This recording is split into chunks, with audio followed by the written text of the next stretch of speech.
Salut tout le monde.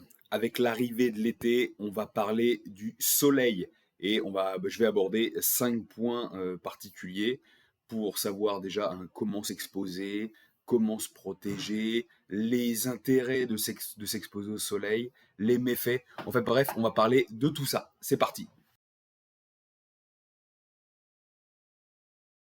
Alors, premier effet positif de l'exposition au solaire, c'est très simple, c'est l'impact positif sur l'humeur, le bien-être.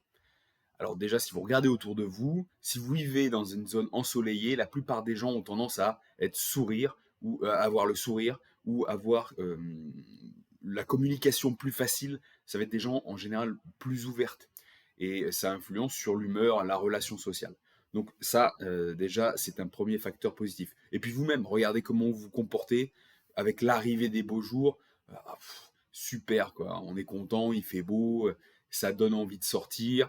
Et du coup, comme on sort, parce qu'il fait beau, eh bien, on s'oxygène mieux. Et cet oxygène aussi a un impact sur nos comportements et notre façon de penser. Donc voilà, première utilité de ce beau temps, de ce soleil, l'impact sur l'humeur. Ensuite, le deuxième, ça va être l'alignement du rythme circadien. Qu'est-ce que c'est que le rythme circadien? Ça n'est ni plus ni moins que l'alternance jour-nuit. Oui, tout simplement. Et pareil, vous allez encore regarder autour de vous, discuter avec vos amis, vous allez voir qu'il y a quand même pas mal de gens qui ont des problèmes de sommeil, problèmes d'endormissement, de la fatigue à certains moments de la journée.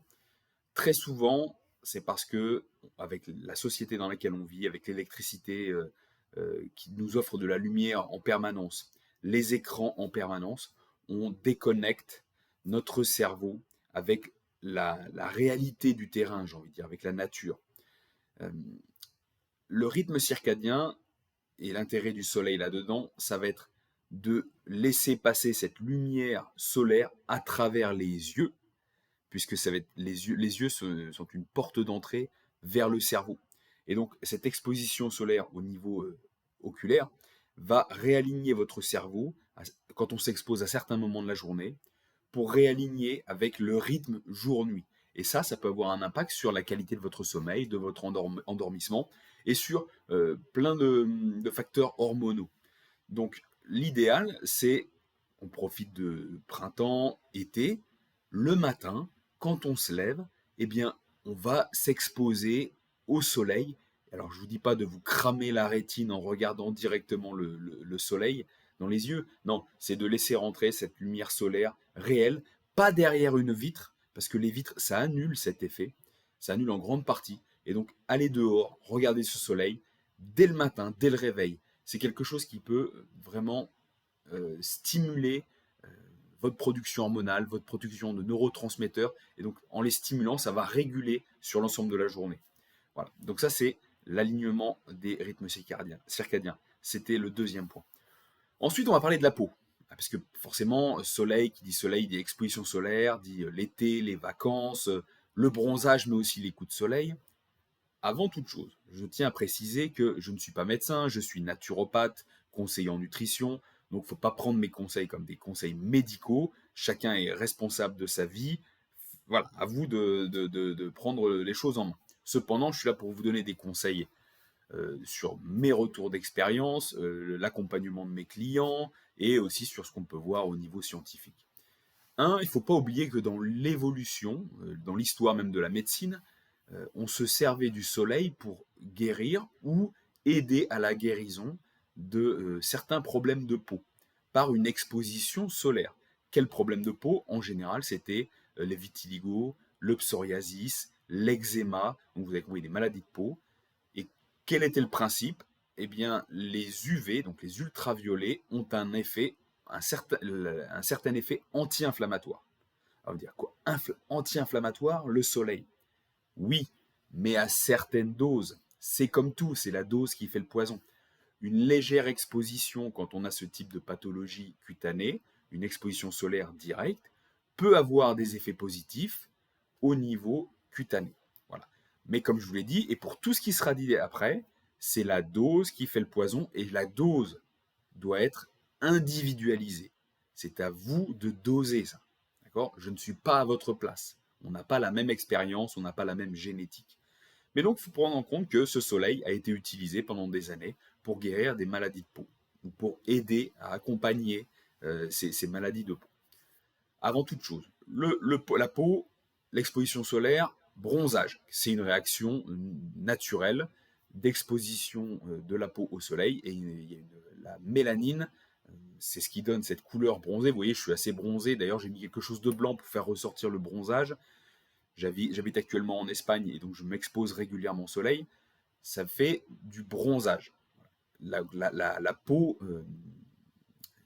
elle noircit, elle devient plus foncée. Voilà, c'est ça le terme correct. Si je m'expose trop longtemps, ou de manière sous un soleil trop fort, ça crée un coup de soleil. Donc c'est un effet inflammatoire.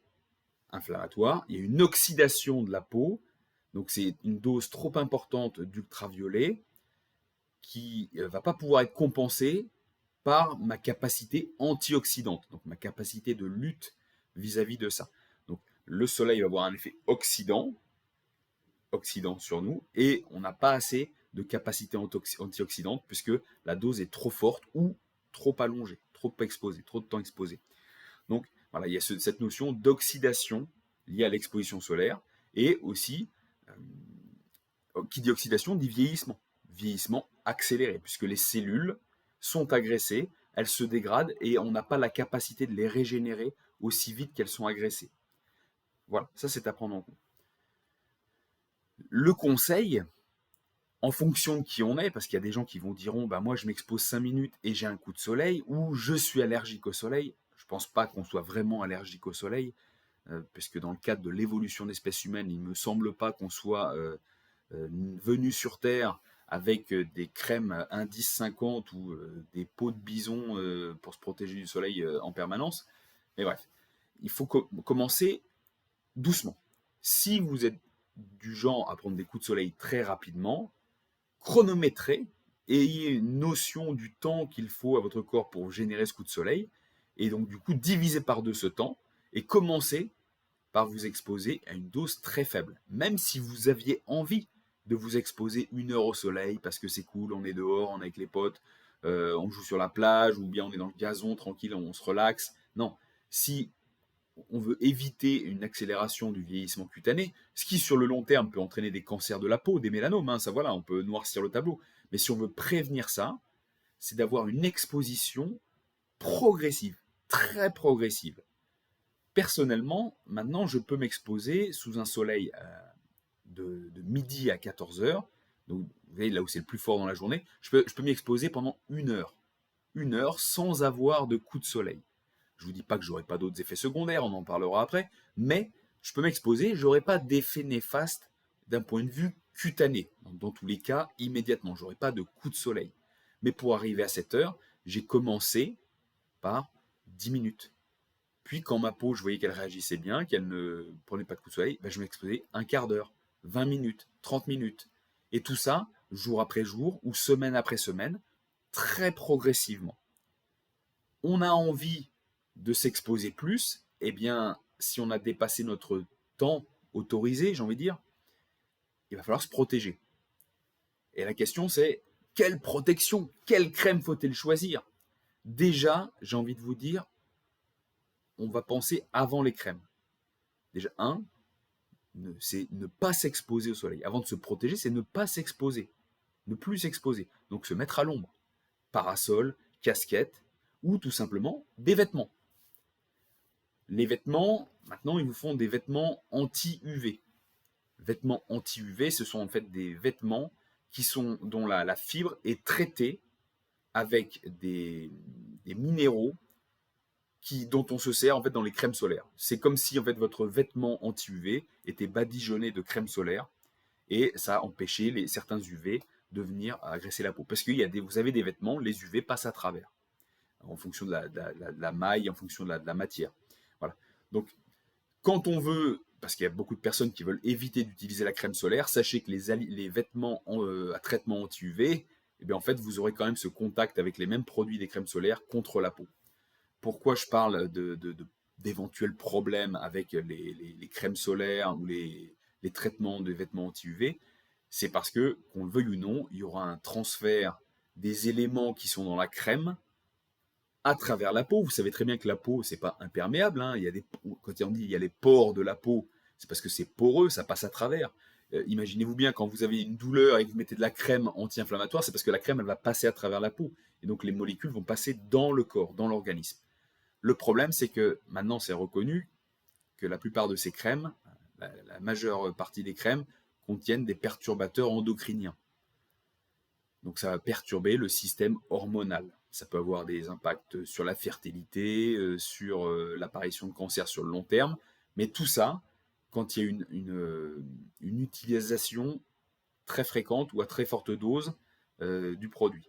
Donc effectivement, ponctuellement, vous pourriez vous mettre de la crème. Moi, je me mets de la crème ponctuellement. Vous voyez, je fais beaucoup de vélo, je suis dehors, exposé pendant plusieurs heures en plein soleil. Je me mets de la crème sur le bout du nez, sur le dessus des oreilles. C'est des zones auxquelles on ne pense pas, mais dont la peau est souvent exposée, et un petit peu sur les avant-bras. Vous voyez, les zones les beaucoup plus exposées, et là, avec la peau assez fine sur le visage. Donc voilà, ça c'est un exemple de ce que je fais, malgré le fait que je m'expose régulièrement. Et malgré le fait qu'il pourrait y avoir des perturbateurs endocriniens. Tout dépend de la fréquence. À quelle fréquence on se met ces crèmes, à quelle fréquence on s'expose au soleil, et quelle dose on se met. Est-ce qu'on se met un petit filet ou est-ce qu'on se tartine et qu'on ressemble en fait à un bonhomme de neige sur la plage? C'est la question qu'il faut se poser. Voilà. Donc voilà pour cette histoire d'exposition, exposition progressive, l'histoire des protections. Donc déjà, on se met à l'ombre, on se couvre, même s'il fait chaud, mais c'est comme ça. Et on pense aussi à des choses, des réflexes de protection physique, qui sont l'hydratation, parce que l'eau, ça va être un des éléments premiers, un des aliments et éléments premiers pour entretenir une bonne hydratation cutanée, l'eau, et avoir une alimentation riche en antioxydants. Comme j'ai dit, le soleil va oxyder la peau, eh bien c'est bien d'avoir des réserves antioxydantes. Le corps est capable d'en produire par lui-même, sous couvert de lui apporter aussi les éléments nécessaires par l'alimentation. Donc je pense principalement aux fruits et aux légumes. Fruits et légumes, crus en l'occurrence, parce que pourquoi crus? Déjà ils auront beaucoup plus d'eau, il y aura un peu plus de vitamines et de minéraux, et ça, ce sera pour tout bénéfice pour l'organisme. Sachant qu'il n'y a pas que dans les fruits et légumes qu'on aura des vitamines, il s'agira d'avoir une alimentation diversifiée et dense nutritionnellement. Alors il y a des aliments comme les abats, j'en fais régulièrement la promotion, comme le foie, les rognons, des choses comme ça. Eh bien, en manger ponctuellement, ça peut vous apporter aussi beaucoup de minéraux et de vitamines qui vont servir d'antioxydants, dont votre corps va se servir d'antioxydants pour sa défense. Voilà, ça c'était plus le côté soleil et peau. Autre point maintenant, je vais parler soleil et chaleur. La chaleur. Ah oui, la chaleur. Déjà, qu'on se le dise, la chaleur, c'est bon. C'est reconnu pour l'efficacité musculaire. C'est pour ça qu'on s'échauffe avant de faire une activité physique. On s'échauffe pas forcément que pour pas se blesser, on s'échauffe aussi pour être performant. Donc la chaleur permet aussi d'avoir un meilleur rendement physique. Donc ça, c'est important. Cette chaleur, on l'a naturellement en s'exposant au soleil, ou bien sûr à la chaleur ambiante. Cette chaleur, elle a aussi un impact donc sur les muscles, mais aussi sur la préservation au niveau tendineux. Pourquoi? Parce que vous savez que les tendons, ce sont des zones du corps très, très peu vascularisées. Il y a très peu de vaisseaux qui vont là-bas. Ou bien c'est de la microcirculation sanguine. La chaleur va créer une vasodilatation. Donc ça va permettre un afflux sanguin plus important au niveau des articulations, des tendons, et bien sûr au niveau des muscles.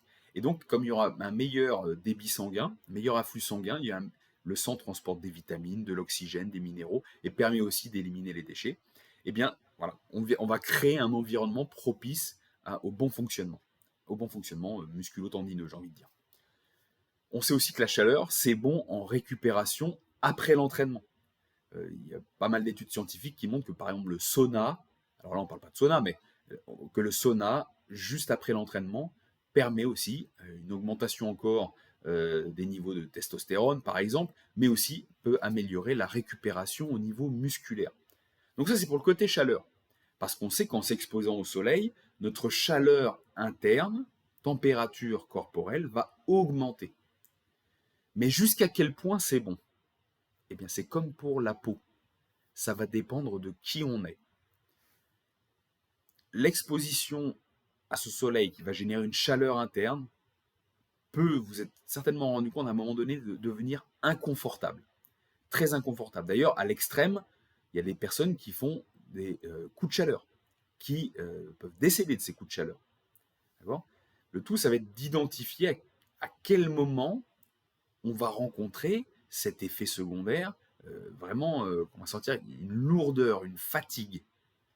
Moi, personnellement, je l'ai déjà expérimenté, et c'est ce qui me permet d'identifier quand je m'expose trop longtemps, et de timer déjà combien de temps dans la journée, mais surtout à quel moment je pourrais me permettre de m'exposer le plus au soleil sans avoir cet effet coup de chaleur. J'avais mesuré ces données, j'avais la bague Oura, une bague connectée, qui me mettait en alerte à certains moments de la journée, je ne comprenais pas. Je me dis, ben non, je n'ai pas fait grand-chose. Et en fait, les moments, les pics où ça me mettait en alerte, c'était des pics où j'avais une exposition au soleil et une exposition à cette forte chaleur au moment de pic de chaleur de la journée. Donc j'étais exposé au soleil, beaucoup de chaleur. Ça faisait augmenter ma température corporelle et ça me faisait passer dans le mode alerte. Pas bon pour mon organisme. Et c'est vrai qu'en parallèle, en ressenti, j'avais vraiment une lourdeur. Je me dis, oh, là, il faut que je fasse la sieste. Alors que je ne suis pas quelqu'un du genre à faire la sieste. Donc ça, c'est quelque chose à prendre en compte. C'est ce qu'on va appeler un stress thermique. Et que ce soit un stress thermique ou un stress mental, ça reste un stress qui va générer une réponse d'adaptation en produisant des hormones de stress. Et oui, donc on va augmenter les niveaux de cortisol, euh, épinéphrine, norépinéphrine, vous voyez, vous avez compris, quoi. Donc on va élever ces niveaux de stress. Donc si déjà on a dans le reste de la journée d'autres types de stress mentaux, stress auditif, voilà, plein de choses, on va s'engueuler avec les gens, ben voilà, on va ajouter un stress supplémentaire, donc il va y avoir une élévation encore des niveaux de stress qui peut engendrer un niveau de stress chronique. Et ça, on sait que les niveaux de stress chronique, ça peut être très préjudiciable pour la santé sur le long terme. Donc, voilà. Et même à court terme, trop chaud, qu'est-ce qui se passe? Vous avez tous remarqué, quand il fait chaud la nuit, votre température corporelle qui est censée redescendre pendant la nuit pour bien récupérer, si elle reste élevée, vous avez la nuit, le sommeil qui est perturbé. Et donc un réveil le lendemain fatigué, et ce qui va impacter votre qualité de vie la journée suivante. Voilà. Donc il faut aussi réguler cette chaleur, cette exposition solaire. Mais je rappelle, il y a des côtés positifs, des effets négatifs, mais tout est dans la dose. Tout est dans la dose. À vous de faire vos propres tests. Dernier point, j'y viens, et là vous disiez certainement, bah, il n'a pas encore parlé de la vitamine D. Ben voilà, c'est le moment de parler de la vitamine D. Cette vitamine D, qui certains scientifiques parlent même que c'est une hormone, puisqu'on va la synthétiser à partir de certains UV qui vont taper sur notre peau, qui vont générer une réaction chimique et physiologique dans l'organisme. Quand on a tous les éléments à disposition, parce que c'est bien ça la magie du corps, c'est qu'il y a beaucoup de choses qui vont se passer, mais de manière optimale quand tout va bien. Parce que pour avoir un bon niveau de vitamine D, il faut certes s'exposer au soleil, au bon moment de l'année, on en parlera après, mais il faut aussi avoir, par exemple, en nous, assez de réserves de magnésium pour que la synthèse soit complète, par exemple. Donc si on est déficitaire en magnésium, il se peut que la synthèse de vitamine D soit incomplète, et donc on n'ait pas les niveaux espérés par rapport à notre temps d'exposition solaire. Donc, je reviens sur la période de l'année où il vaut mieux s'exposer au soleil. Là, je vous parle de printemps-été, donc c'est le bon moment en Europe. Il est dit que pour bénéficier des UV qui vont générer la synthèse de vitamine D, en Europe, sous nos latitudes françaises, euh, voilà, France, Suisse, nord de l'Espagne et autres, il faut s'exposer entre avril et octobre. Après, on n'est pas début avril, fin avril, enfin peu importe, vous comprenez cette période. Pourquoi? Parce que l'inclinaison de la Terre à ce moment de l'année fait que on va mieux recevoir les UV qui vont permettre la synthèse de vitamine D. Ça commence déjà par cette période. Donc là, on arrive sur période estivale, c'est bien. Mais quand vous allez au sport d'hiver vous avez compris, c'est l'hiver, on est hors de cette période avril-octobre. Bien donc même si vous bronzez à ce moment-là sur les pistes, pour ceux qui ont de la chance d'y aller, ou qui prennent, voilà, qui vont là-bas, eh bien vous n'allez pas synthétiser de la vitamine D. Voilà, c'est ce qui est dit. Donc déjà, quelle période on s'expose pour la vitamine D? Avril à octobre. Ensuite, pour la synthèse de vitamine D, dites-vous bien que ça doit passer au niveau de la peau. La peau, vous voyez, elle change de couleur en fonction de l'exposition solaire, en fonction de choses individuelles. Vous voyez, on a une peau très blanche, très foncée. Des fois, les personnes sont noires de peau, c'est comme ça. Eh bien, la couleur, plus sera foncée, plus ce sera une barrière d'entrée pour les UV. Donc, ce qu'il faut prendre en compte, c'est que plus on est blanc, plus on va faire rentrer facilement les UV pour la synthèse de vitamine D. Plus on est foncé, on va dire d'origine africaine, eh bien, plus la barrière d'entrée va être difficile à passer. Pourquoi? C'est quelque chose de logique au final. Puisque si on prend l'évolution de l'espèce humaine, les personnes très blanches sont plus au nord du globe, et donc dont une zone géographique dont l'exposition solaire est plus limitée dans l'année, et comme elle est plus limitée, et que la vitamine D est essentielle pour l'organisme, on veut un filtre qui laisse passer beaucoup d'UV. Donc, sur le peu de moments de capacité à capter ces UV, il faut que ça rentre énormément. Donc, on va mettre un filtre très blanc. En contrepartie, les gens qui sont d'origine africaine, qui vont vivre plus sur la zone équatorienne, donc la zone qui va être la plus exposée au soleil tout au long de l'année. Eh bien, comme il y a une exposition constante sur la peau, pour réguler les niveaux de vitamine D, la vitamine D qui est une vitamine liposoluble, qui se stocke aussi grâce à la graisse et qui fonctionne grâce aux graisses, eh bien, la nature a fait que la peau était très foncée pour faire une barrière d'entrée pour réguler cette synthèse de vitamine D. Donc maintenant, avec les mouvements migratoires, les blancs qui vont vivre en Afrique ou en Asie, les gens d'origine africaine qui vivent au nord de l'Europe ou en Europe, eh bien vous voyez qu'il y a un mix et quelque chose qui va un petit peu contre nature. Là-dessus, il n'y a rien de racialiste ou quoi que ce soit. C'est juste un fait. Eh bien, les personnes qui vont avoir la peau plus foncée, qui vivront au nord de l'Europe, étant donné qu'il y a une exposition solaire qui est moindre qu'au niveau de l'équateur, il va falloir faire en sorte de potentialiser et de vraiment s'exposer régulièrement dans la fenêtre de temps qui est impartie, bien évidemment.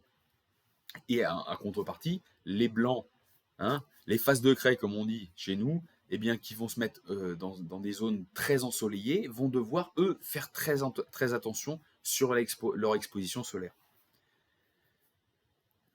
Les limites de cette exposition solaire, vous avez compris que c'est le temps qu'on passe dehors, la barrière de la peau, la période de l'année.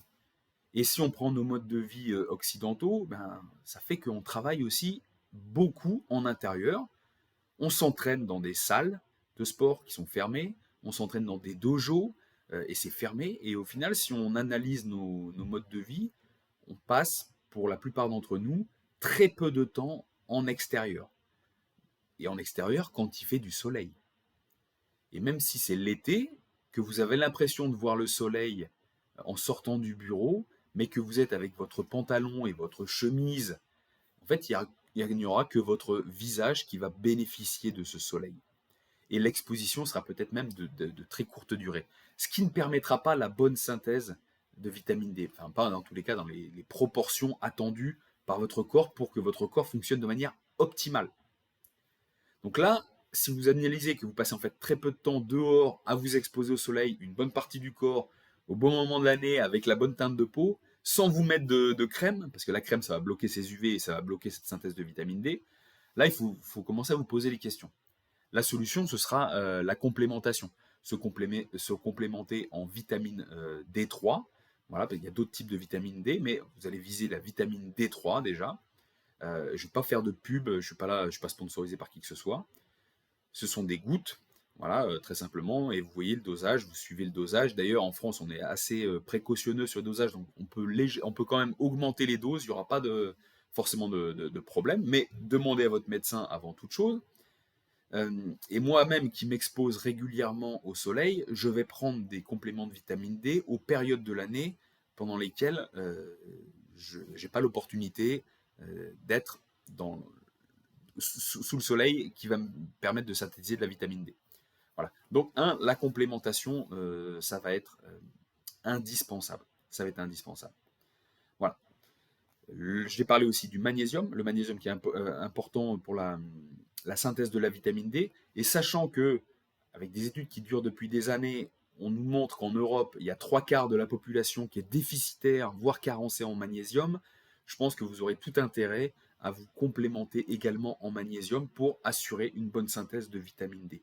Je rappelle, la vitamine D, ça a un rôle dans la fonction immunitaire, donc la défense de l'organisme, hein. Donc on pense longévité, hein, on pense protection immunitaire maintenant, mais aussi longévité.